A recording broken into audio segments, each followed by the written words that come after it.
అందరికీ నమస్కారం. జై శ్రీకృష్ణ. వరలక్ష్మి వ్రతంలోపు పరమ పవిత్రమైనటువంటి ఈ కథలను భక్తి శ్రద్ధలతో ఆలకించండి. లక్ష్మీ వ్రత కథ గురించి తెలుసుకుందాం. ఒకప్పుడు శౌనకాది మహర్షులందరినీ కూడా ఉద్దేశించి సూత మహాముని ఈ విధంగా చెప్పడం ప్రారంభించారు. ఓ మునులారా, స్త్రీలందరికీ కూడా సౌభాగ్యదాయకమైనటువంటి వ్రతం గురించి పరమేశ్వరుడు పార్వతీదేవికి చెప్పాడు. లోకోపకారం కోరి ఆ యొక్క వ్రతాన్ని గురించి ఇప్పుడు మీకు నేను తెలియజేయబోతున్నాను. కాబట్టి శ్రద్ధగా ఈ కథను వినండి. పరమేశ్వరుడు ఒకనాడు తన యొక్క భస్మసింహాసనంపై కూర్చొని ఉండగా నారద మహర్షి, ఇంద్రాది దిక్పాలకులు స్తుతి స్తోత్రాలతో ఆ పరమేశ్వరుణ్ణి కీర్తిస్తూ ఉన్నారు. ఆ యొక్క మహత్తర ఆనంద సమయంలో పార్వతీదేవి పరమేశ్వరుని ఉద్దేశించి, నాదా, స్త్రీలు సర్వ సౌఖ్యాలను పొంది పుత్ర పౌత్రాభివృద్ధిగా తరించేందుకు తగినటువంటి వ్రతం ఉంటే ఏదైనా చెప్పండి అని అడుగుతుంది. అందుకు ఆ త్రినేత్రుడు, దేవి, నీవు కోరిన విధంగా స్త్రీలందరికీ కూడా సకల శుభాలు కలిగించేటటువంటి వ్రతం ఉంది. అదే వరలక్ష్మి వ్రతం. దానిని శ్రావణ శుక్ల పూర్ణిమకు ముందు వచ్చేటటువంటి శుక్రవారం నాడు ఆచరించాలి అని చెబుతాడు పరమేశ్వరుడు. అప్పుడు పార్వతీదేవి, ఓ దేవా, మరి ఆ వరలక్ష్మి వ్రతాన్ని ఆదిదేవతలు ఎవరు చేశారు? అసలు ఈ వ్రతాన్ని ఏ విధంగా చేయాలి అంటూ వివరంగా చెప్పండి అని వేడుకుంటుంది. అప్పుడు పరమేశ్వరుడు, కాత్యాయని, పూర్వకాలంలో మగధ దేశంలో కుండినము అనే ఒక పట్టణం ఉండేది. ఆ పట్టణం బంగారు కుండ్యములతో రమణీయంగా చూడచక్కగా ఉండేది. ఆ పట్టణంలో చారుమతి అనేటటువంటి ఒక బ్రాహ్మణ స్త్రీ ఉండేది. ఆమె చాలా సుగుణవతి, వినయ విధేయతలు, భక్తి గౌరవాలు కలిగినటువంటి గొప్ప యోగ్యురాలు. ప్రతిరోజు కూడా ప్రాతకాలానే నిద్రలేచి భర్త పాదాలకు నమస్కరించుకొని తరువాత ప్రాతకాల గృహకృత్యాలన్నీ కూడా పూర్తి చేసుకొని అత్తమామలందరినీ కూడా సేవించుకొని మితంగా సంభాషిస్తూ చక్కగా ఆనందంగా జీవిస్తూ ఉండేది. ఆమెకు మహాలక్ష్మీదేవి పట్ల ఎంతో భక్తి శ్రద్ధలు కలిగి ఉండేది.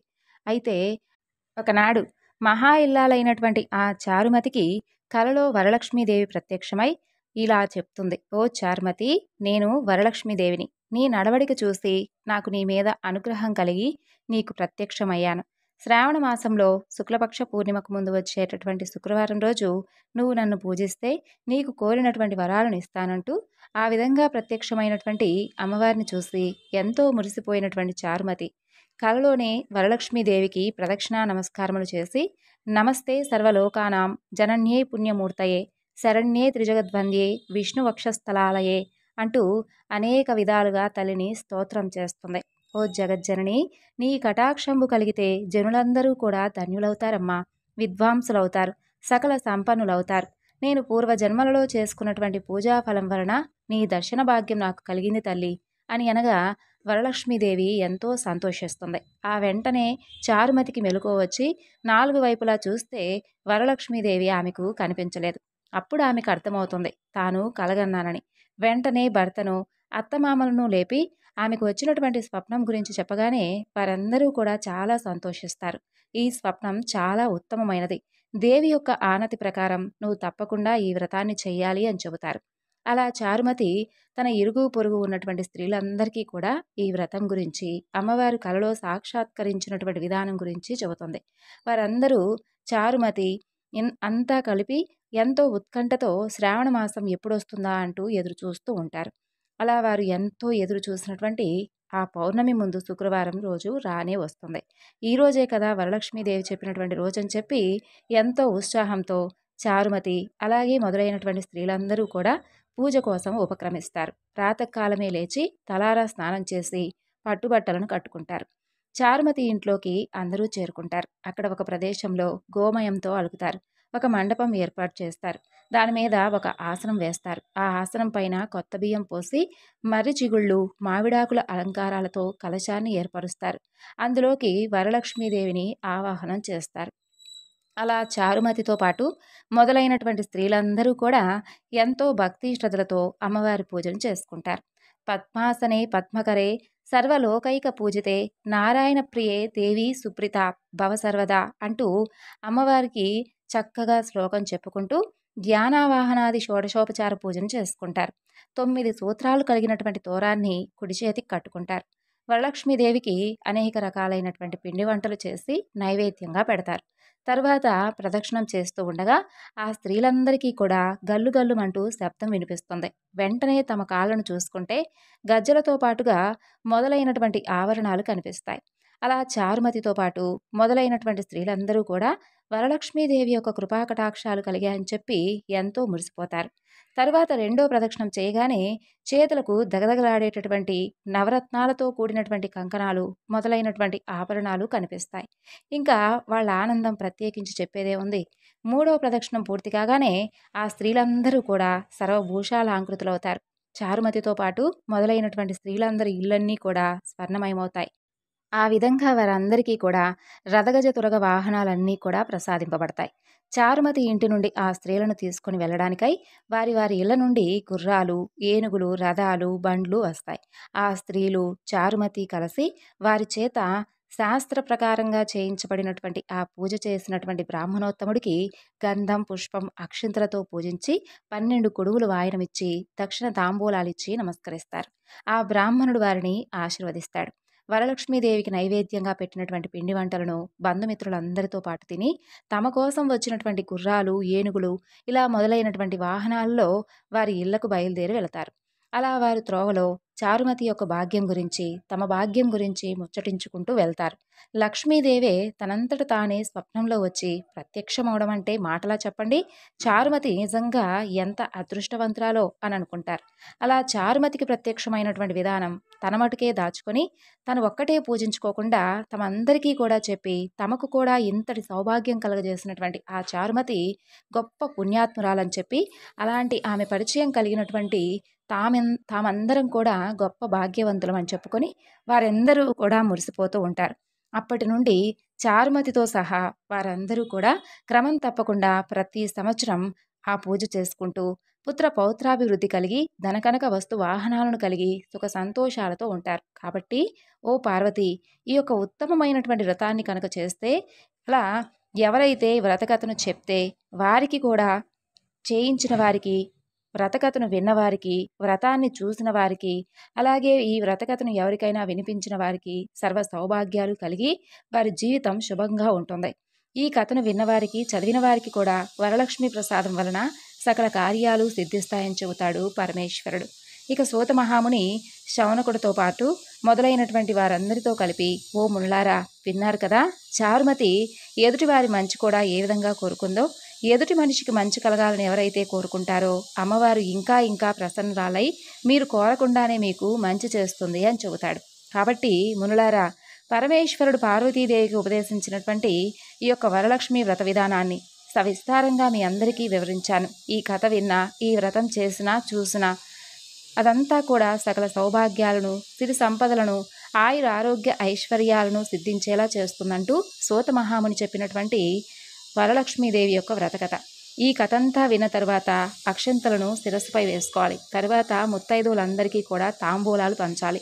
అందరికీ కూడా తీర్థ ప్రసాదాలు ఇచ్చి పూజ చేసిన వారు కూడా తీర్థ ప్రసాదాలు తీసుకోవాలి. అమ్మవారికి పెట్టినటువంటి నైవేద్యాన్ని తప్పకుండా తినాలి.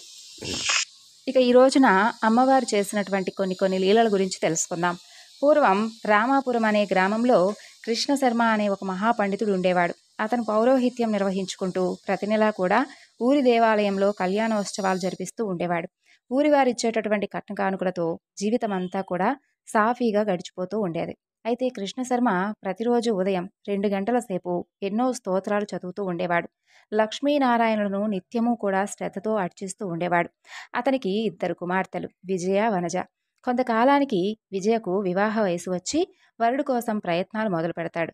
కానీ ఎంత ప్రయత్నాలు మొదలుపెట్టినా కూడా అతనికి మంచి సంబంధం దొరకడం కష్టమవుతుంది. అలా ఉండగా ఒకనాడు కృష్ణశర్మ పౌరోహిత్యానికి వెళ్ళి తిరిగి ఇంటికి వస్తూ ఉండగా కాలికి ఏదో రాయి తగిలి కింద పడటంతో అతని కాలు విరుగుతుంది. వైద్యులు కనీసం 6 నెలల పాటు విశ్రాంతి తీసుకోవాలని చెప్పి ఎట్టి పరిస్థితిలో కూడా మంచం దిక్కకూడదని చెబుతారు. ఒక పక్కనేమో కుమార్తె వివాహం కాలేదనేటటువంటి బాధ, ఒక పక్కేమో ఈ కాలు నొప్పి. ఆ విధంగా కృష్ణశర్మకు అనుకోనటువంటి కష్టం ఎదురవుతుంది. అంతేకాకుండా ఏకంగా 6 నెలల పాటు ఏ కార్యక్రమాలకు వెళ్ళకపోతే అసలు ఇల్లు ఎలా గడుస్తుందని చెప్పి విచారం పట్టుకుంటుంది కృష్ణశర్మకు. ఆ విధంగా ఇక చేసేదేముందని చెప్పి అదంతా కూడా పూర్వజన్మ ప్రారంభం అని చెప్పి భావిస్తాడు. ఆ విధంగా 2 నెలలు గడిచిపోతాయి. 2 నెలలు ఎటు వెళ్ళిపోయేసరికి తాను కూడబెట్టుకున్నటువంటి సొమ్ములో చాలా భాగం ఖర్చు అయిపోతుంది. ఇక మిగిలినటువంటి సొమ్ముతో ఎన్నో రోజులు గడిచేలా లేదు. ఆ రోజు సాయంత్రం పొరుగు ఊరైనటువంటి వెంకటాపురం నుండి వెంకటశెట్టి అనే ఒక వర్తకుడు వచ్చి తన ఇంట్లో బారసాల కార్యక్రమం ఉందని చెప్పి ఎలాగైనా కృష్ణశర్మ ఆ కార్యక్రమాన్ని నిర్వహించాలి అని కోరుకుంటాడు. కృష్ణశర్మకు వెళదామని చెప్పి అనిపించినా వైద్యుడు చెప్పినటువంటి మాటలు గుర్తుకొస్తాయి. తాను ఎటూ కదిలేటటువంటి పరిస్థితిలో లేనని వెంకటశెట్టితో చెబుతాడు. అందుకు వెంకటశెట్టి కృష్ణశర్మపై తనకెంతో నమ్మకం అని చెప్పి తానే ఈ నామకరణ కార్యక్రమం జరిపించాలని చెప్పి పట్టుబడతాడు. అంతేకాకుండా ఇంటి వద్దకు బండి పంపిస్తానని ఏమాత్రం శ్రమ పడకుండా వచ్చి ఆ శుభకార్యం నిర్వర్తించి తిరిగి రావచ్చు అని చెబుతాడు. కృష్ణశర్మకు ఇది బాగానే ఉందని చెప్పి అనిపిస్తుంది. అలా ఎంతకాలం మంచాన పడి ఉంటానో, కొంచెం లేచి అలా తిరగడం ప్రారంభిస్తే కానీ లాభం లేదులే అని అనుకుంటాడు. ఆ రోజు ఉదయాన్నే లేచి ఊరికి బయలుదేరడానికి సిద్ధమవుతాడు. వెంకటశెట్టి మాటిచ్చినట్లుగా బండి పంపిస్తాడు. కానీ బండి కొంచెం ఎత్తుగా ఉండడంతో కాస్త ఎక్కడం కృష్ణశర్మకు కష్టంగా మారుతుంది. ఇంట్లో నుండి చెక్క బల్ల తెప్పించి ఆ బల్ల ఎక్కి జాగ్రత్తగా బండిపై కూర్చుంటాడు. నెమ్మదిగా తోలమంటూ బండివాడికి చూతాడు. అలా నెమ్మదిగా కృష్ణశర్మకు ఏ కష్టం తెలియకుండా జాగ్రత్తగా తీసుకుని వెళుతూ ఉంటాడు. అక్కడ కార్యక్రమం పూర్తయిన వెంటనే తిరిగి రామాపురం బండిలోకి బయలుదేరతాడు. చాలా రోజుల తర్వాత బయటకు వచ్చి కార్యక్రమం నిర్వర్తించడం వలన కృష్ణశర్మకు శరీరం కూడా చాలా అలసటగా అనిపిస్తుంది. దారి కూడా సరిగ్గా లేకపోవడం వలన ఆ బండి పైకి కిందకి ఊగుతూ ఉంటుంది. ఆ కుదుపుకు కృష్ణశర్మకు ఒళ్ళంతా నొప్పులుగా అనిపిస్తుంది. అంతలో బండికి ఎదురుగా ఒక్కసారిగా కొన్ని కుక్కలు భీకరంగా అరుచుకుంటూ ఒకదానినొకటి తరుముకుంటూ ఒకదానిపై ఒకటి పడి అరుస్తూ వస్తూ ఉంటాయి.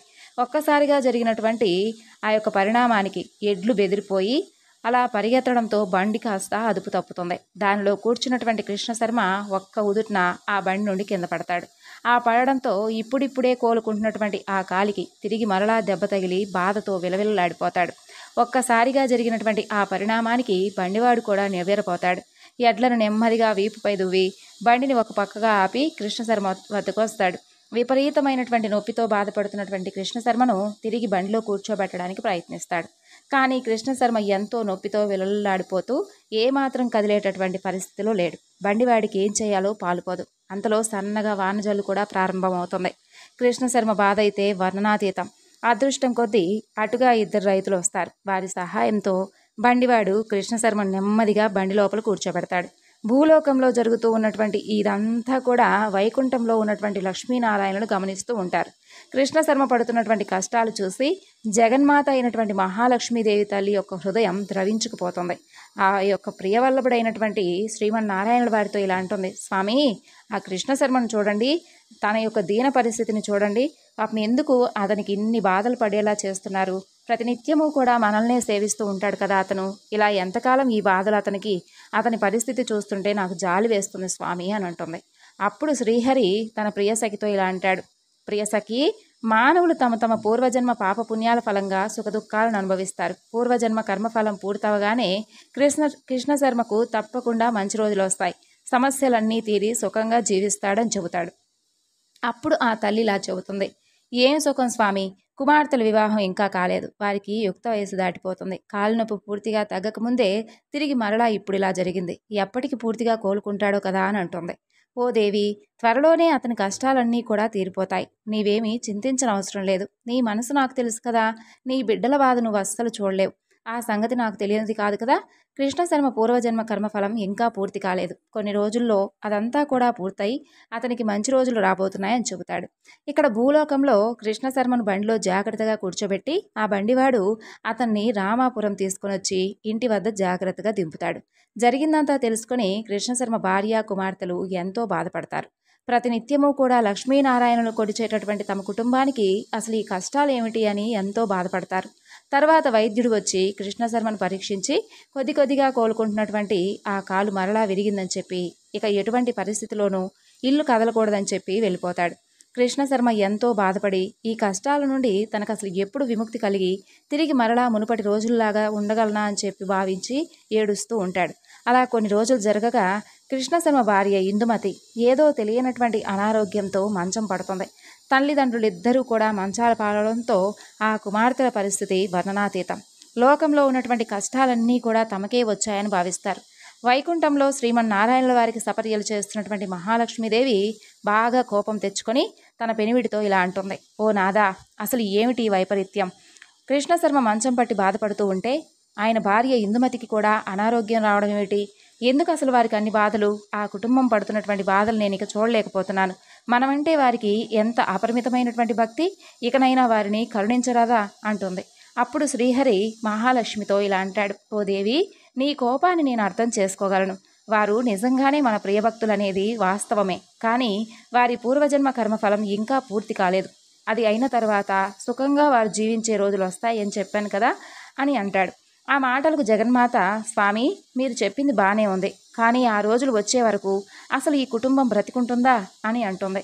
మీరు వెంటనే వారిని కరుణించవలసింది అని అంటుంది. అందుకు శ్రీహరి కృష్ణశర్మ కుటుంబంలో ఉన్నటువంటి కష్టాలన్నీ కూడా త్వరలోనే తొలగిపోతాయి అని చెబుతాడు. అలా రోజులు గడుస్తూ ఉండగా గోరు చుట్టుపై రోకటి పోటు వలె ఒకనాడు కృష్ణశర్మ ఇంట్లో దొంగలు పడి చిన్న చిన్న వస్తువులతో సహా అన్ని వస్తువులను దోచుకొని వెళ్ళిపోతారు. ఇక ఆ కుటుంబం బాధ అంతా ఇంత అని చెప్పలేం. అదంతా కూడా గమనించినటువంటి మహాలక్ష్మి ఆమె యొక్క హృదయం బాధతో నిండిపోతుంది. ఆ తల్లికి నిజంగా తన భక్తులంటే ఎంతో ప్రేమ, ఎంతో అనురాగం. ఈ సృష్టిలో ఆ జగన్మాత చూపించేటటువంటి అనురాగం మరెవ్వరూ కూడా చూపించలేరు. తన బిడ్డలు కష్టపడుతూ ఉంటే అసలు ఏ తల్లి మాత్రం సహిస్తుంది చెప్పండి? కృష్ణశర్మ కుటుంబం పడుతున్నటువంటి కష్టాలు చూసి మహాలక్ష్మీదేవి యొక్క హృదయం ద్రవించుకుపోతుంది. వెంటనే శ్రీహరితో ఇలా అంటుంది, స్వామి, ఇది చాలా అన్యాయం. మీరు అసలు ఆ కుటుంబంపై ఏమాత్రం కరుణ చూపట్లేదు. ఇక నేను ఏమాత్రం ఉపేక్షించను. మీరు రక్షించకపోతే నేనే వెళ్ళి రక్షిస్తాను అంటూ కోపంగా అంటుంది. అప్పుడు శ్రీహరి, దేవి, నీ బాధ నేను అర్థం చేసుకోగలను. కేవలం ఒక్కరోజు ఓపిక పట్టు. ఈ రోజుతో వారి కర్మఫలం పూర్తవబోతుంది. రేపటి నుండి వారికి మంచి రోజులు వస్తాయని చెబుతాడు. అప్పుడు జగన్మాత శ్రీహరితో ఇలా అంటుంది, స్వామి, ఇక ఏమాత్రం నేను ఉపేక్షించను. వారి బాధలు నేను చూడలేకపోతున్నాను. మీరన్నట్లుగా రేపొక్కరోజు ఆగి చూస్తాను. లేని ఎడల నేనే స్వయంగా రేపు వారింటికి వెళ్తాను. ఆ మరునాడు ఆ దేశపు రాజుగారి నుండి కృష్ణశర్మకు ఆస్థాన పండితుడుగా నియమిస్తూ ఆహ్వాన పత్రం అందుతుంది. ఆ యొక్క నియామక పత్రం తీసుకొచ్చినటువంటి భటులు ఎన్నో కట్న కానుకలు తెచ్చిస్తారు. అవన్నీ చూసినటువంటి ఆ కుటుంబం ఆనందానికి అంతే లేకుండా పోతుంది. అన్ని రోజులకు తమ కష్టాలు తీరాయని చెప్పి సంతోషిస్తారు. లక్ష్మీనారాయణులను ఎన్నో విధాలుగా స్తుతిస్తారు. అలా వైకుంఠంలో ఉన్నటువంటి శ్రీ మహాలక్ష్మీదేవి కూడా వారిని చూసి ఎంతో సంతోషిస్తుంది. కొంతకాలానికల్లా ఆ కుటుంబంకు ఉన్నటువంటి ఆర్థిక పరిస్థితులన్నీ కూడా మెరుగయ్యి చక్కగా వారు ఎదిగి కృష్ణశర్మ కుమార్తెలిద్దరికీ కూడా వివాహం మంచి వరులతో జరిపిస్తాడు. కృష్ణశర్మ దంపతులు ఇద్దరూ కూడా జీవించి ఉన్నంత కాలం సుఖంగా జీవించి చివరికి ముక్తిని పొందుతారు. ఓ జగన్మాత, మంగళకరమైనటువంటి ఓ మహాలక్ష్మీదేవి తల్లి, నీ అనుగ్రహం మాపై ఎప్పుడూ ఉండాలని మనస్ఫూర్తిగా వేడుకుంటూ ఈరోజు మహాలక్ష్మీదేవి యొక్క లీలల గురించి ఒక చక్కని కథ అయితే తెలుసుకున్నాం కదండి. ఇక ఈ శ్రావణ శుక్రవారం నాడు తప్పకుండా వినవలసినటువంటి కథ తులసీదేవి యొక్క వృత్తాంతం కథ. మరి అదేమిటో కూడా ఆ కథ గురించి తెలుసుకొని అమ్మ అనుగ్రహాన్ని పొందుదాం. పూర్వం ధర్మధ్వజుడు, మాధవి అనే దంపతులకు ఒక శుభముహూర్తమున తులసి అనే ఒక పుత్రిక జన్మిస్తుంది. ఆమె ఎంతో దివ్యమైనటువంటి తేజస్సుతో వెలిగిపోతూ దినదిన ప్రవర్ధమానంగా పెరుగుతూ ఉంటుంది. తల్లిదండ్రులు ఆమెను ఎంతో గారాభంగా పెంచి పెద్ద చేస్తారు. ఆమె తన ఆటపాటలతో వారందరినీ కూడా చక్కగా మురిపిస్తూ ఉండేది. కొంతకాలానికి ఆమెకు యుక్త వయస్సు వస్తుంది. అతిలోక సౌందర్యవతిగా రూపొందినటువంటి ఆమెకు తగినటువంటి వరుడి కోసం ఆ తల్లిదండ్రులు ప్రయత్నాలు మొదలు పెడతారు. అయితే తల్లిదండ్రుల యొక్క ప్రయత్నం తెలుసుకున్నటువంటి తులసి తాను సాక్షాత్తు శ్రీహరిని తప్ప వేరెవ్వరినీ కూడా వివాహం చేసుకోనంటూ పట్టుబడుతుంది. ఆమెకున్నటువంటి దృఢ సంకల్పానికి ఆ దంపతులిద్దరూ కూడా ఆశ్చర్యపోతారు. సాక్షాత్తు శ్రీహరినే వివాహం చేసుకోవడం అంటే అంత తేలికైనటువంటి పని కాదని చెప్పి ఆమెకు నచ్చజెప్పడానికి చూస్తారు. కానీ ఆమె మాత్రం చలించదు. తప్పకుండా ఆ స్వామినే వివాహం ఆడతానని చెప్పి అడవికి వెళ్ళి ఘోరమైనటువంటి తపస్సును చేయడం మొదలు పెడుతుంది. ఆ విధంగా అకుంఠితమైనటువంటి దీక్షతో తులసి చేస్తూ ఉన్నటువంటి ఆ తపస్సుకు ముల్లోకాలన్నీ కూడా తల్లడిల్లిపోతాయి. ఇక తులసి ఆ విధంగా చేస్తున్నటువంటి ఆ తపస్సుకు దేవతలందరూ కూడా భయకంపితులవుతారు. వారందరూ బ్రహ్మదేవుడి వద్దకు వెళ్ళి, స్వామి, భూలోకంలో తులసి చేస్తున్నటువంటి తపస్సు వల్ల సర్వలోకాలు కంపిస్తున్నాయి. తమరు దయతలచి అసలు ఆమె అభీష్టం ఏమిటో అడిగి తెలుసుకొని ఆమె కోరిక తీర్చి ఆమె తపస్సు విరమించే విధంగా చూడండి అంటూ వేడుకుంటారు. అప్పుడు బ్రహ్మదేవుడు తులసికి ప్రత్యక్షమై, తులసి, నీకేం వరం కావాలో కోరుకోమని అడుగుతాడు. అప్పుడు తులసి బ్రహ్మదేవుడితో ఇలా అంటుంది, తండ్రి, సర్వలోకాలను సృష్టించేటటువంటి ఓ బ్రహ్మదేవ, నీ దర్శనంతో నా జన్మ ధన్యమైంది స్వామి. నాకు శ్రీహరి తప్ప మరెవ్వరూ కూడా భర్త కాకూడదు. శ్రీహరిని తప్ప నేనెవ్వరినీ కూడా వివాహం చేసుకోను. నా యందు దయతలచి నన్ను కరుణింపవలసింది అంటూ వేడుకుంటుంది. అప్పుడు బ్రహ్మదేవుడు ఆమె కోరినటువంటి కోరిక అతి త్వరలోనే నెరవేరుతుందని చెప్పి శ్రీ మహావిష్ణువు యొక్క అంశతో శంఖచూడుడు అనేటటువంటి వరుడు జన్మించాడని, అతనే తులసిని వివాహం ఆడగలడని చెప్పి అంతర్ధానమవుతాడు. అలా బ్రహ్మదేవుడు వరమిచ్చినట్లుగా కొన్ని రోజుల్లోనే తులసి శంఖచూడుల యొక్క వివాహం జరుగుతుంది. వారిద్దరూ కూడా సుఖంగా జీవిస్తూ ఉంటారు. శంఖచూడుడు ఎంతో దివ్యమైనటువంటి తపస్సులను ఆచరించి అనేక వరాలను పొంది అతనికి ఇష్టం వచ్చినట్లుగా ప్రవర్తించడం మొదలు పెడతాడు. అప్పుడు దేవతలందరూ కూడా చేసేదేమీ లేక శ్రీ మహావిష్ణువు వద్దకు వెళ్ళి ఆ యొక్క పరబ్రహ్మమూర్తిని శంఖచూడుని యొక్క బారి నుండి తమను రక్షించవలసింది అంటూ వేడుకుంటారు. అప్పుడు దయామయుడైనటువంటి ఆ శ్రీహరి వారితో ఇలా అంటాడు: ఓ దేవతలారా, మీ బాధంతా కూడా నాకు అర్థమైంది. శంఖచూడుడు ఎన్నో దివ్య వరాలను సంపాదించాడు. మితిమీరినటువంటి గర్వంతో అహంకారంతో మీతో ప్రవర్తిస్తున్నాడు కదూ. మిమ్మల్ని అందరినీ కూడా అనేక రకాలైనటువంటి బాధలకు కూడా గురి చేస్తున్నాడు. తప్పకుండా అతను త్వరలోనే తనువు చాలించి నాలో ఐక్యమయ్యేటటువంటి సమయం ఆసనమవుతుంది. తులసి మరెవ్వరూ కాదు, సాక్షాత్తు నా ప్రియసఖి అయినటువంటి మహాలక్ష్మి అంశ. శాపవశాన భూలోకంలో తులసిగా జన్మించింది. ఆమె ముందు ముందు యుగాలన్నింటిలోనూ అన్ని లోకాలలోనూ అతి పవిత్రమైనటువంటి మొక్కగా జన్మించి అందరి చేత గొప్పగా ఆరాధింపబడుతుంది. అనేక యుగాల పాటు ఆ విధంగా ఆరాధింపబడి చివరికి ప్రళయకాలంలో నన్ను చేరుకుంటుంది. అయితే ప్రస్తుతం శంఖచూడుడు జన్మ చాలించి నాలో ఐక్యమొందాలంటే తులసికున్నటువంటి పాతివ్రత్యం భంగం జరగాలి. అది కూడా నేనే త్వరలో నిర్వర్తిస్తాను. అప్పుడు మీకున్నటువంటి కష్టాలన్నీ కూడా పూర్తిగా తొలగిపోతాయని చెబుతాడు శ్రీహరి. అలా శ్రీ మహావిష్ణువు చెప్పిన విధంగా దేవతలందరూ కూడా కాస్త ధైర్యం తెచ్చుకొని తిరిగి వారి లోకాలకు వెళ్ళిపోతారు. కొంతకాలానికి ఒకనాడు శంఖచూడుడు ఇంట్లో లేనటువంటి సమయంలో శ్రీహరి శంఖచూడుడు రూపంలో ఇంట్లోకి వస్తాడు. ఆ స్వామిని చూసి తన భర్త శంఖచూడుడే అనుకుని తులసి ఆ స్వామితో కలిసి ఆనందడోలికల్లో తేలియాడుతుంది. ఇక శ్రీ మహావిష్ణువు యొక్క సంగమంతో తులసికున్నటువంటి పాతివ్రత్యం భంగమవుతుంది. జరిగినటువంటి విషయం తెలుసుకున్నటువంటి తులసి శ్రీహరిని శిలగా మారమంటూ శపిస్తుంది. ఆ శాపాన్ని విని శ్రీహరి చిరునవ్వుతో తులసితో ఇలా అంటాడు: ఓ తులసి, సృష్టి ఆదిలో నా విరాట్ స్వరూపంలో నీవు మహాలక్ష్మీదేవి అంశవి. శాపవశాన నువ్వు ఈ విధంగా భూలోకంలో తులసిగా జన్మించావు.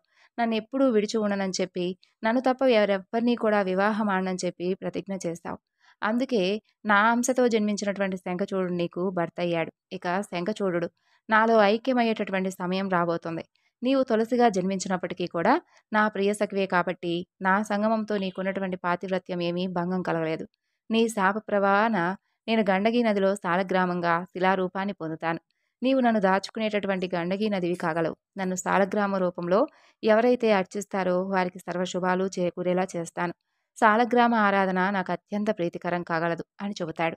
అప్పుడు శ్రీహరి చెప్పినట్లుగా శంఖచూడుడు స్వామిలో ఐక్యమవుతాడు. తులసి మొక్కగా రూపాంతరం చెందుతుంది.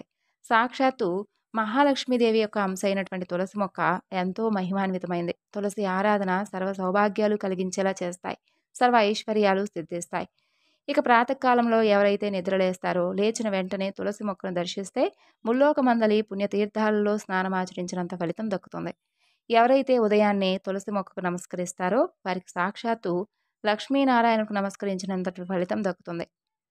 అలాగే తులసి మొక్క యొక్క మొదలనందు సర్వతీర్థాలు, మధ్య భాగాన సర్వదేవతలు, అగ్రభాగాన సర్వవేదాలున్నాయని శాస్త్రమే చెబుతుంది. అంతేకాదు తులసి యొక్క అగ్రభాగంతో సాక్షాత్తు బ్రహ్మదేవుడు, మధ్య భాగంలో శ్రీహరి, కాండమునందు మహేశ్వరుడు, శాఖలలో అష్టదిక్పాలకులైనటువంటి ఇంద్రుడు, వరుణుడు, యముడు, అగ్ని, వాయువు, కుబేరుడు, నిరుతి, ఈశానుడు నివసిస్తారు. ఇక తులసి మహిమైతే అపారమైనది. తులసి మొక్క ఉన్నటువంటి ఇంట్లో సర్వ సౌభాగ్యాలు ఉంటాయి, సర్వ ఐశ్వర్యాలు చేకూరుతాయి. కాబట్టి ఈ విధంగా తులసీదేవిని ఎవరైతే ప్రతిరోజు కూడా నమస్కరించి పూజిస్తారో వారికి అన్ని సుఖాలు ఉంటాయి. తులసి దళాలతో ఎవరైతే శ్రీమన్నారాయణ వారిని ప్రతిరోజు కూడా పూజిస్తారో వారికి సర్వ పాపాలు కూడా తొలగిపోతాయి. తులసి బృందావని, విశ్వపూజిత విశ్వపావని, పుష్పసార నందిని తులసి, కృష్ణ సేవిత అనే తులసి నామాష్టకాన్ని ప్రతినిత్యము పఠించిన వారికి అశ్వమేధ యాగం చేసినంత పుణ్యం లభిస్తుంది. ఉదయం లేవగానే శ్రీమన్నారాయణుల వారిని, తులసిని ఎవరైతే స్మరిస్తారో వారికి ఉన్నటువంటి సర్వ పాపాలన్నీ కూడా తొలగిపోయి సర్వ సంపదలు లభిస్తాయి. ఎన్నో జన్మల పాపాలు నశిస్తాయి. సర్వ సౌభాగ్యాలు కలుగుతాయి. ఎలాంటి ఆపదలు దరిచేరవు. రోజంతా కూడా అన్ని పనుల్లోనూ గొప్ప విజయం చేకూరుతుంది. నమస్తు తులసి కళ్యాణి నమో విష్ణుప్రియే శుభే నమో మోక్షప్రదే దేవి నమస్తే మంగళప్రదే. సమస్త సౌభాగ్యాలను ప్రసాదించేటటువంటి ఓ తులసీమాత నీకివే మా నమస్కారములు తల్లి. ఓ విష్ణుప్రియ నీకివే మా ప్రణామములు. సమస్త ఐశ్వర్యాలను ప్రసాదించేటటువంటి తులసీదేవి నీకివే మా నమస్కారములు. ఎవరికి ఎటువంటి ఆపదలు కలగకుండా రక్షించేటటువంటి ఓ లక్ష్మీ స్వరూపిణి నీకివే మా నమస్కారములు. జగజ్జనని మహాలక్ష్మి లోకపావని నీకివే మా నమస్కారములు. తులసీదేవి యొక్క వృత్తాంతం ఇదే. ఈరోజు అమ్మవారి కథలన్నీ కూడా విన్నారు కదండి. మరి విన్నారు కదండి వరలక్ష్మీదేవి యొక్క వ్రత కథల గురించి. మనందరికీ కూడా ఆ తల్లి యొక్క అనుగ్రహం ఎప్పుడు ఉండాలని మనస్ఫూర్తిగా అమ్మను వేడుకుంటూ తిరిగి మరలా మరొక చక్కని వివరణతో కలుసుకుందాం.